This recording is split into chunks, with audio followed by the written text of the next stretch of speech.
What should I do if certain Torah topics just don't speak to me? Someone I know who was a principal in an urban school in Maryland. He did very well there. It was a tough neighborhood, but he did very well. And after 10 years, they gave him some kind of award. He got that award, so the press came. One of the interviews that he shared with me was an NPR reporter who had a lengthy interview, asked him many questions. One of the questions he asked him is, what motivates you as a chassid to be a principal in an urban school, non-Jewish children? Not your neighborhood. What motivated you? And he turned around and he told me he used it as an opportunity to share with this reporter his passion that he has for educating. And especially children who he knows he's leaving a real impact on their future.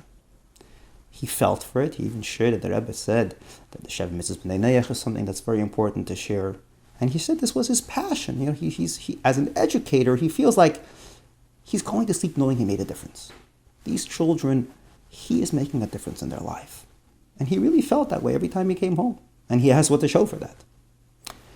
And as he expressed his passion for his career, for his life mission, to this reporter, he expressed himself, if I wasn't there, these kids would be looting the city. And so when I come home, I really feel like I made an impact.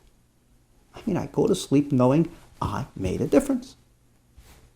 Beautiful. The next day, true story. The headline of the paper was, white Hasidic principal says the black kids will loot the city. That was the headline of the paper. He said the dean called him in and said, how can you say such a thing? He got slack for it until he had to explain how this was totally misconstrued. They totally took his words and they took it out of context. And the moral of the story is, when you come in as a reporter with an agenda, you can hear the most beautiful, genuine person sitting in front of you. You're hearing gold, and you can simply refuse to hear it.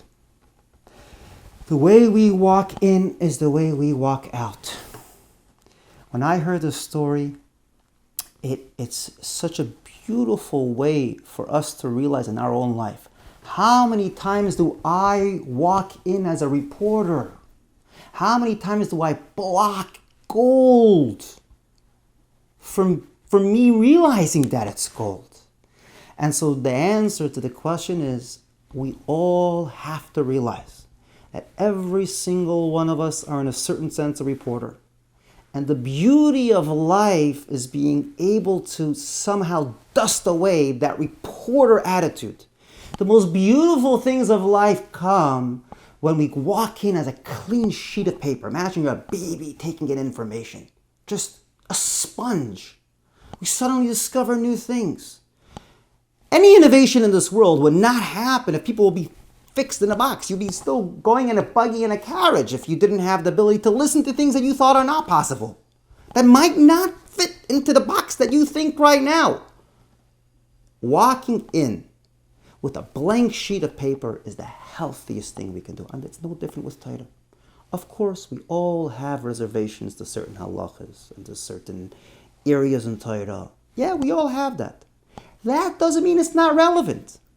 It simply means that we're the normal reporter walking into a situation with a reporter attitude. But if we recognize that it's us, and when we make that effort to actually listen to what's told and take it with a blank sheet of paper, we're going to discover gold. We're going to discover things that we thought impossible might actually not only be possible, but it might actually be the hidden gold that can change our lives.